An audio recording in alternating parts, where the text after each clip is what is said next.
بصبح عليكم مرة تانية مشاهدينا الكرام، وبرجع لموضوع مهم. الأمهات هي اللي بتذاكر مش الأطفال. بنذاكر لهم وبيصحوا ناسيين. إيه الغلطة اللي إحنا ممكن نكون بنعملها؟ هل إن إحنا بندخل عليهم بصينية الساندوتشات أو طبق الساندوتشات المليان فات؟ ده ممكن يكون بيأثر. هل إحنا لما نبقى فاكرين إن إحنا لما نديهم حاجة سكرية على الصبح ده هيخليهم يصحصحوا أكتر، بالرغم إن ده ممكن يكون بيضعف مناعتهم وتركيزهم؟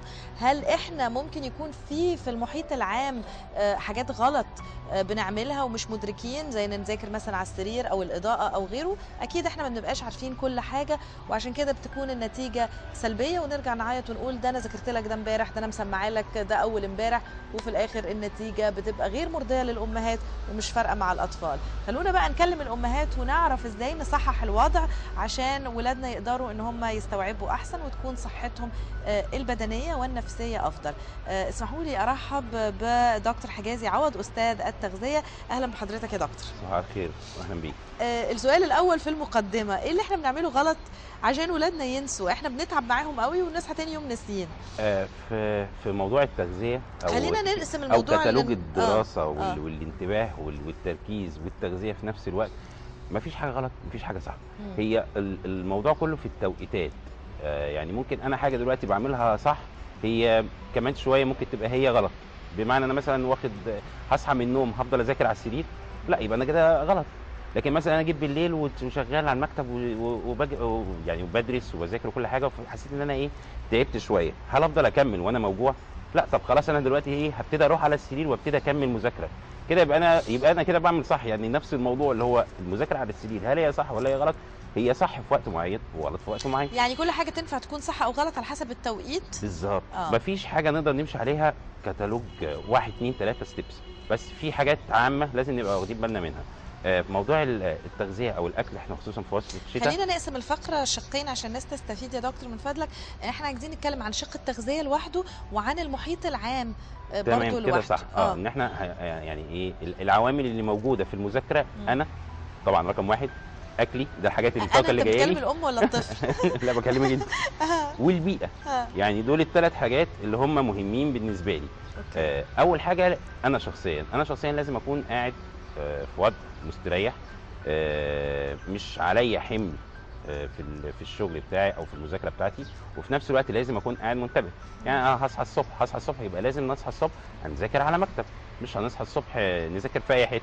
هنذاكر على مكتب، نبتدي واخدين وضع صح، انا اكون مستريح وانا قاعده ما عجبتنيش هبتدي اغيرها على طول ان شاء الله. حتى ان انا بعد ما ذاكرت شويه على مكتب، طب انا هريح شويه على الكنبه واكمل مذاكره، مش هبطل.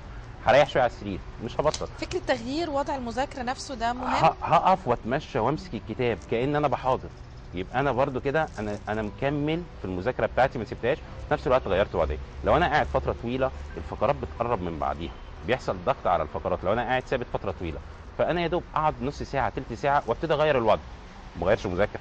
ابتدي بعد شويه نفس القصه، هقعد شويه بذاكر وبعد كده اغير وضع، بعد كده اقوم راجع تاني على المكتب.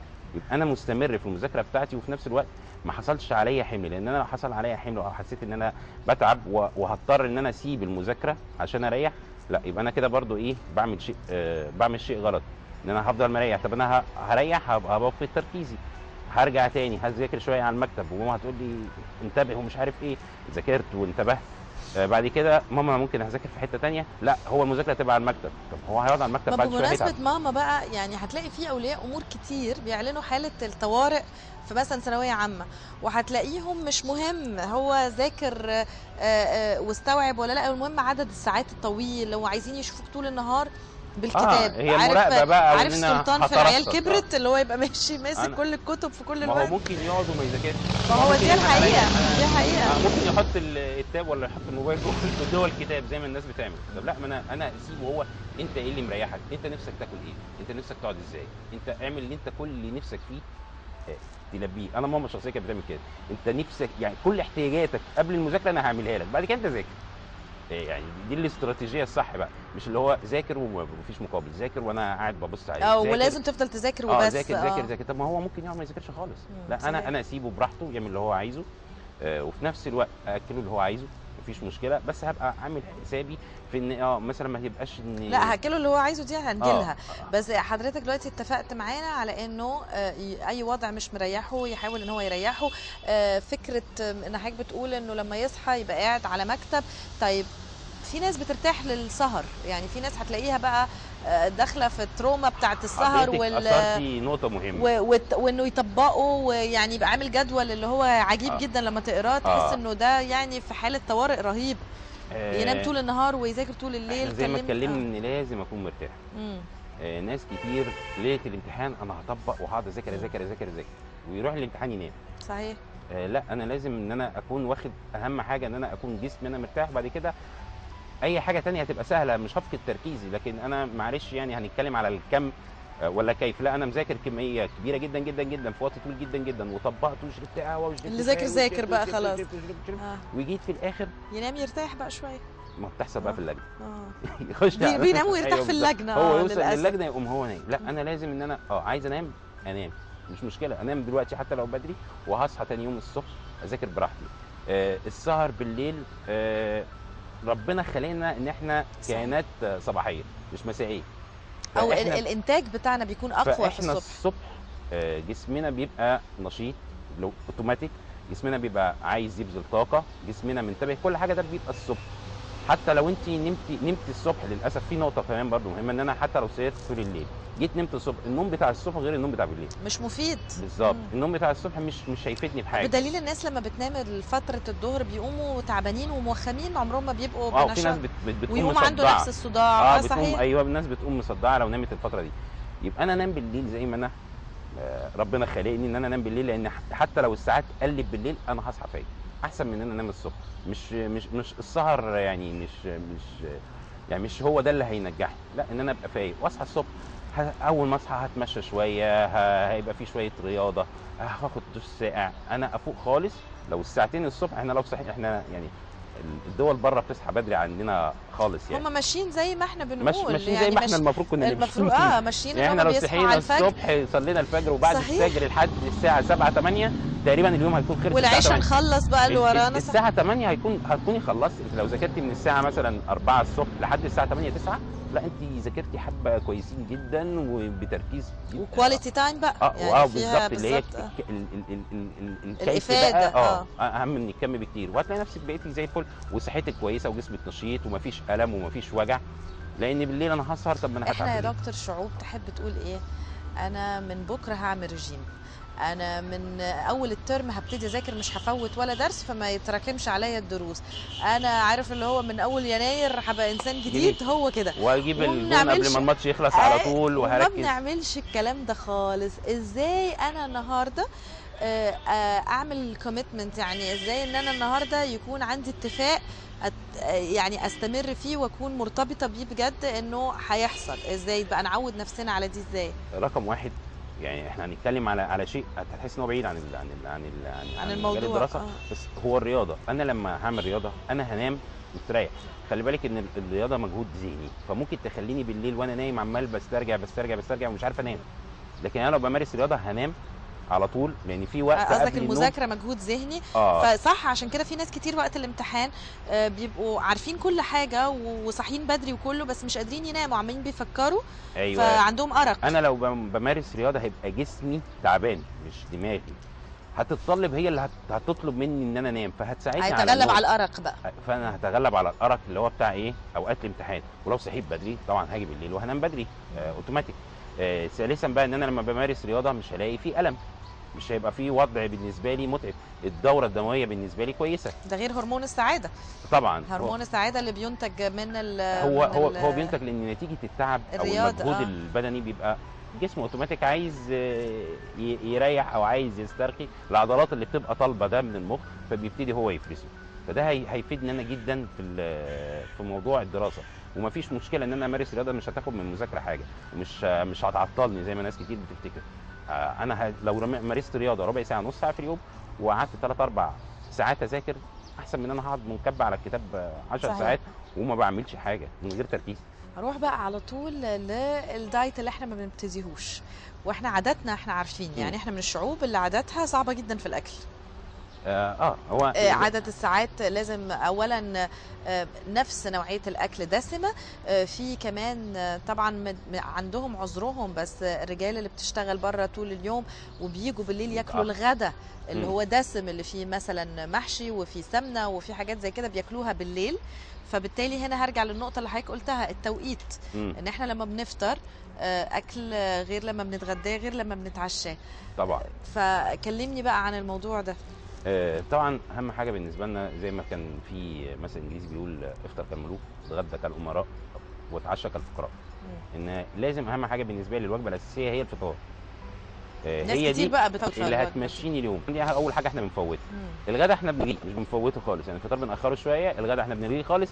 بنيجي بالعشاء، الراجل بيبقى مروح متاخر، والست بتقول طب انا هستناه، يمكن كلب برده قبلها مره، تكون كلت على الغدا وترجع تاكل معاه على العشاء، العشاء، ترجع تاني معاه، ففي الاخر بتحصل الكارثه اللي احنا الكارثه اللي احنا عايشينها. بالظبط كده. وبالنسبه بقى للمذاكره او للاطفال يعني والطلاب، برضو الام بتعتقد ان انا كل ما اديله اكل فانا كل ما هو عيب، غير بقى ان كل ما كان تختوخ كده ومربرب يبقى ده صحته كويسه، مع انه العكس تمام. ما هو كله مظهري، كله زي ما احنا اتكلمنا، اللي هو ايه ده الكم، انا الحجم. طب الكواليتي ايه؟ مفيش كواليتي. حجمه كواليتي، هل هو فيه صحته كويسه؟ لا. انا بذاكر كتير، هل في كواليتي في المذاكره؟ مفيش. يعني حكينا الحوار جميل جدا وبيخرج بثلاث حاجات.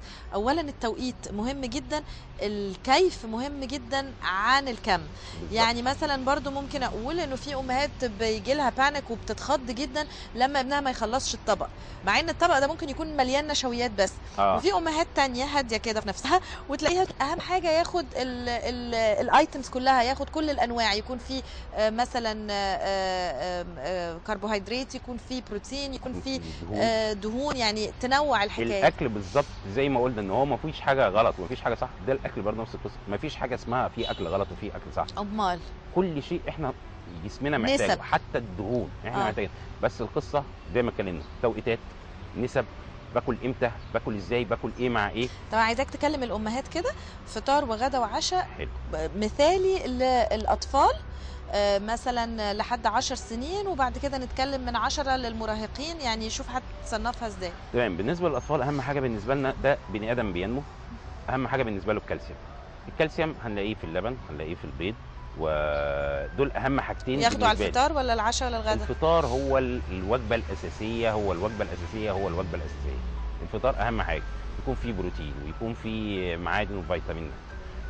بين الاكل علشان برضو الطفل ما ايه ما خلوش بعد كده يجوع ويبتدي يتعود على ان هو ياكل كميه كبيره. لازم اعمل بين الوجبات يكون فيه سناك صغير، ممكن ده يكون طبق فروت سلطه، يبقى ده حاجه بقى مليانه معادن ومليانه فيتامينات ومليانه كل الحاجات اللي الجسم محتاجها، وفي نفس الوقت هي الكالوريز بتاعتها قليله جدا، في نفس الوقت هي ملت بطنه، في نفس الوقت مش هيجي يقول لك وانا بذاكر ماما انا جعان، لا، كل ده يا حبيبي وانت بايه بتذاكر، هتلاقيه هو ذات نفسه مستمتع وهو بيعمل ده. هنيجي بقى للغدا. الغدا اساسي، اهم حاجه في الغدا الترتيب بتاع الاكل. انا لو كلت في البدايه اكلت السلطه اللي هي برضو خضار وفاكهه، سوري خضار يعني، وني ومش يعني مش متسبك وما فيهوش اي حاجه، وعمل معايا حجم كويس. بعدها هاكل البروتين، ده اهم حاجه بالنسبه لي. ده بالنسبه للاطفال احنا بنتكلم. هاكل البروتين، ده اهم حاجه بالنسبه لي للاطفال. بعد كده بقى هبتدي هاكل الكربوهيدرات بتاعتي، مفيش مشكله. النشويات هتكون بقى النشويات لما تيجي في ثالث حاجه، انا كده ما منعتش البني ادم ان هو ياكل نشويات. بس لو عايز بقى بطاطس محمره، لو عايز الحاجات اللي احنا بنخاف منها دي، هيكون هو بطنه اوريدي خلاص اكل اللي عليه، يعني اللي احنا محتاجينه. هيجي بقى برضو في وسط الاكل بين الوجبه وبالوجبه ممكن اديله برضو سناكس، ممكن فشار، عايز برضو ياكل كربوهيدرات، مفيش مشكله، لان هو اوريدي برضو الطفل بيتحرك. وان كان برضو ان سلوكنا خلال الفترات الاخرانيه ان هو الفيديو جيمز، ان الموضوع او التابس او الموبايل ده اللي خلى ان الاطفال مش زي زمان بقى كانت بتنزل ويلموا بعض، او هينزلوا يلعبوا، معلش يعني يلعبوا في البيت، او بيلعبوا في اي حته، او حتى يلعبوا على السطح، كانوا يلعبوا في الشارع، يلعبوا في اي حته. كان هم لا، وكانت بتخليهم ياخدوا مهارات. الالعاب اللي فيها جماعات دي غير اللي كل واحد زانق نفسه، تحسه مسجون في التابلت او مزنوق في الجهاز اللي هو ماسكه. بعد كده كوميونيكيشن مع البني ادمين، يعني ممكن تساليه، مش شاطرين في التعامل، تساليه ما يردش ساعات اصلا. يعني حتى لو العبارات المجاملات اللي ما بيننا مش هتقولوا بقى، يقول لك كانوا بيقولوا ايه مبروك. هو مش مركز في الموضوع ده. اهم حاجه بقى العشاء ان هو لازم يكون خفيف جدا، طبعا احنا لسه برضه بنتكلم على قصه الاطفال، فالاطفال على قد ما اقدر هكون برضه مركز على قصه الكالسيوم شويه. زبادي، لبن، جبنه، ومع خيار، قوطه، حاجه كده ايه بسيطه، وخلص الموضوع. جه هو مثلا في وسط النهار بابا انا جعان تاني، مع ان احنا برضه اعتمدنا ان في سناكس ما بين الوجبات. ممكن بقى ساعتها نحط شويه مكسرات خفيفه. مكسرات مهمه جدا. على قد ما نقدر يعني ايه بنسب قليله. هحط المكسرات الخفيفه دي وهو يبقى مبسوط. معانا فاكهه، معانا خضار حتى ني يعني. كل دول في وسط النهار هيبقى كويس. موزايه فيها بوتاسيوم. اي حاجه بسيطه كده. الشباب بقى بتبقى حاجه من الحاجات اللي بننساها وفي اطفال ما يعرفوهاش التمر. طبعا يعني ما يعرفوهاش، مع انه مصدر للطاقه مهم بالذات للي بيلعبوا رياضه، وبالذات لو بني ادم بيذاكر. معلش انا دلوقتي بذاكر وايه وحاسس ان انا مش مركز شويه، او الليفل بتاع السكر قل شويه، لا انا ممكن اكل تمر، ممكن اكل معلش سوداني، اكل اي حاجه تبقى بسيطه. وبعدين السكريات الطبيعيه دي متهيألي افضل من، يعني خلينا نتكلم برضو عن السموم البيضاء، العيش الفينو الابيض الفظيع اللي احنا بيبقى خارج من الفرن يجنن ده،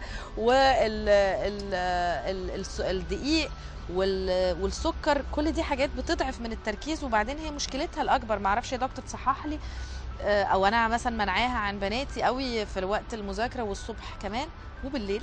السكريات بقلق جدا من السكريات المشبعه، مش السكريات الطبيعيه. فكره سندوتشات الشوكولاته اللي كل الاطفال بيحبوها، مش عايزه اقول اسمها، دي مأساة. هنتكلم تاني، ولنفترض برضو ان انا قاعد بذاكر وخلاص يبتدي بقى الشوجر ليفل هيقل معايا ومش مركز قوي، وانا عايزه اكمل ابني اخليه يذاكر ومش عايزاه يقوم ويتحرك. طب ايه انت اكتر حاجه بتحبها ايه؟ طب مثلا دي شوكولاته ابو سوداني، طب خد دي.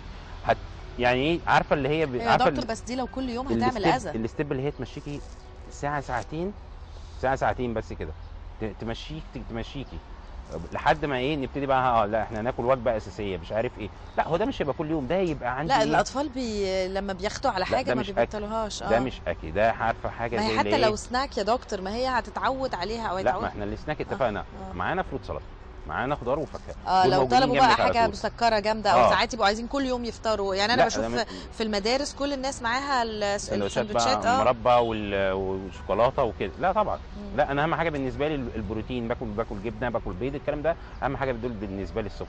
الحاجات دي حاجات موجوده عندي فور ايرجنت، ان انا النهارده انا دلوقتي حالا لا انا تعبان شويه، حاسس ان انا مهبط، هاخد دي يعني ايه زي ما بنقول كده تزقني بس شويه، تحركني بسيطه ان انا اعرف اكمل مشوار المذاكره، او انا خلاص قربت اخلص وهنام كده. لكن ده مش اكل، ده ما يعتبرش اكل وما يعتبرش سناكس في نفس الوقت، دي حاجه كده. بس هي فعلا بتضعف المناعه السكريات للاطفال لا يعني من قصه المناعه لا، صعب ان هي يكون السكريات تضعف المناعه، الا ان انا اكون باخد سكر على فترات طويله جدا، فيبتدي ياثر معايا في الخلل في نسبه السكر والهرمونات عندي، ده اللي ياثر معايا. قصه المناعه مرتبطه اكتر ان انا يكون عندي فيتامينات، ويكون عندي معادن، وان انا يكون عندي تنوع في الاكل. لازم اكون واكل كل شيء، حاجه زي التمر، الفاكهه، الخضار، ده كله معايا اللبن، معايا بيض، كل الكلام ده اللي بيخليني انا بني ادم قوي. كان في دكتور كبير عدى ال 75 ده في امريكا، وقال ان هو معياش بقاله فتره طويله جدا بسبب ان هو انقطع عن السكريات تماما. لو احنا انقطعنا عن السكر خالص وانقطعنا عن الملح خالص، لا طبعا اكيد يعني اكيد طبعا هتبقى صحتنا احسن. ده شيء هل احنا اللي بنعلم ولادنا السكريات يعني هم اللي بياخدوا على التيست ده فبيبقى صعب عليهم يبطلوه، او احنا اللي بنعودهم على الملح؟ الموضوع ده كتير قوي وما حدش وصل نتيجه. هل هو الطفل اللي حابب السكر ولا انا اللي حببته في السكر؟ هل الطفل اللي حابب الملح ولا انا اللي حببته في الملح؟ هل هو الطفل قابل ان هو اوتوماتيك يتخن ولا بالطبيعه يعني، ولا انا اللي تخنته؟ الاثنين موجودين بنفس القيمه، ان انا برضو يعني بني ادم اللي هو عايش في وسط بيئه هي متعوده على كده. الطفل الابين تخان هيبقى يطلع هو تخين، او نسبته على قد ما اقدر هي اكبر عشان يبقى الكلام صح. الطفل اللي هو برضو هو شايف بابا عمال بياكل وبيشرب، فما هو خلاص صعب تقول له لا وانت بتعمل هتوصل له دي على قد ما نقدر. وفي نفس الوقت بيبقى برضه في جزء منه هو شخصيا في نفس زي اللي يقول لك ما تشربش سجاير وهو بيشرب سجاير، او يقولوا له ما تشربش شاي وهو بيشرب شاي، بيشرب وهو بقى مش فاهم بالظبط وهو مش فاهم. انا بقى هنا عايزه اسال حضرتك عن نقطه اختلفوا فيها الامهات. يعني في ناس تقول لك ما فيهاش حاجه لما ابني يشرب شاي عشان يفوق ويروح المدرسه، شاي ساده، شاي ساده ولا شاي بلبن، وفي ناس بتدي ولادها قهوه. يعني الموضوع ده اخباره ايه؟ قصه الكافيين عامه كلها يعني لازم، يعني لو هتبتديها بقى متاخر خالص وما تكونش مني، يعني زي السجاير كده، ان هو يكون بقى اتحط في وقت هو فيه ستريس شغل او ستريس دراسه، هو اللي يبتدي يشرب شاي وما او قهوه. تعرضش عليه الكافيين انت من الكلام ده نفسك. الكلام ده يكون بقى خلاص كبر، يعني يكون عدى الماتيوريتي، يعني يكون عدى مرحله ده في اطفال الكبار. بشوفهم في اطفال 7 و8 سنين وحتى بيشربوا شاي. وفي كبار من اول سن ثانوي كده، وتلاقي الناس عماله بتشرب فنجان قهوه، فنجان قهوه، فنجان قهوه، فنجان قهوه، فنجان قهوه، بطريقه رهيبه يعني. لا طب واحنا شعب محب للشاي. بص عمرو برضو جايب لنا الشاي في الخمسينة دي اسمها متهيألي. اه اللي هو المهم اهم حاجه لازم الشاي. هو تراديشن يعني. تراديشن غريب، اه لانه كمان احنا عندنا شعوب كتير بتحب الشاي، مش احنا بس. يعني هتلاقي الانجليش تي معروف في ميعاده، هتلاقي التراكوة برضو بيحبوا الشاي ده. الشاي، وفي بس اللي هم احنا بقى بيشربوا بنعمل القهوه اغلط حاجه، احنا نحب الشاي العربي. بعد الاكل، اه فما بنستفدش بالحديد اللي في الاكل. بالظبط كده. هل دي بقى معلومه لا دي معلومه حقيقيه؟ صحيحه طب جدا احنا يعني. المفروض نأجل الفاكهة قد ايه بعد الاكل، ومفروض نأجل الشاي قد ايه بعد الاكل؟ في نقطه كمان بقى مهمه، في ناس بتسال عليها، الحاجه ايه مع ايه. كان في ناس بتسال هو العيش السني بيجيب هشاشه عظام او الرده عامه بيجيب هشاشه عظام؟ هو الرده في الامتصاص مع اللبن، يعني لما تتاكل مع اللبن بتقلل امتصاص اللبن اللي انت لسه واخداه، لكن عمرها ما هتاخد من الكالسيوم اللي جوه جسمك. الشاي بيمنع امتصاص البروتين اللي موجود، بيمنع امتصاص الحديد، فده برضو لازم اجله. الفاكهه والخضار هم يعني في اي وقت مع اي بعد مع اي حاجه، هما الاثنين يعني ما تقدريش تقولي ان هم في وقت بيضروا ابدا. الفاكهه والخضار اتنين. في ناس فيجيتيريان وانت اكيد عارفه صحتهم عامله ازاي، ولا هنبص اكيد يعني البني ادم زمان طبعا ما لا كانش طبعا فيه ما طبخ. كانش على كده. انا بتكلم على ان احنا مثلا في رمضان بعد ما بنخلص الاكل، ده اللي انا سمعته، انه المفترض ان انت ما تحليش على طول، او ان انت بالذات الفاكهه ما تاخدوهاش في فاكهه مختلطه بعد الاكل على طول، تستنى شويه. ما بنبقاش عارفين الحقيقه ده فين. على ترتيب يعني هي مش خطر، بس لا توقيتها زي ما ايوه حضرتك قلت هو ده هو على المهم. ترتيب التوقيت، مش على الكونتنت بتاع الفاكهه او لا احنا ما انواع بنتكلمش على الفاكهه. مضمونها ولا على هو الفيتامينات اللي فيها. الترتيب او بعد الاكل عن بعض. الفاكهه وان كانت هي شيء بسيط وسهل الهضم، بس هي في نفس الوقت فيها الياف، وفي فاكهه بتبقى صعبه شويه في الاكل، في فاكهه ممكن تعمل عسر هضم شويه، في فاكهه ممكن تعمل انتفاخ، فلازم برضه ابقى عامل حسابي ما اكلش كله على بعضه. توقيتات الاكل مهمه. بالنسبه برضه نرجع لموضوع الطلبه، ان توقيتات الاكل انا مش هاجي بالليل واكل ابني يلا ناكل لحمه دلوقتي، ولا يلا ناكل صحيح. فول، ولا يلا لا ناكل لازم عدس. حاجات خفيفه يقدر يهضمها بالظبط، وينام. انا هاكله الصبح بروتين على قد ما اقدر، بعد كده الكربوهيدرات في النص كده عشان والله يا اديله دكتور طاقه، يعني وبالليل احنا اهدي نفسي. استفدنا جدا من كلام حضرتك، الله وهعمل يخليك. كده ملخص ليه سريع، ان احنا نهتم بالكيف مش الكم، ونهتم بالتوقيت. هم دول يعني سحر دول النقطتين الاهم. الجلسه دي والحوار ده. انا بشكرك جدا يا الله دكتور، يخليك. استفدت منك قوي، شكرا واتمنى جدا. ان المشاهدين يكونوا كمان استفادوا. دكتور حجازي عوض، استاذ التغذيه، أكد أكتر من مرة على الكيف مش الكم، وعلى التوقيت. كل حاجة ينفع تكون صح وينفع تكون غلط على حسب توقيتها. توقيتي انتهى مع حضراتكم مشاهدينا الكرام. دي كانت حلقتنا ليوم الجمعة. بكرة حلقة جديدة وبنصبح عليك. شكرا وإلى اللقاء.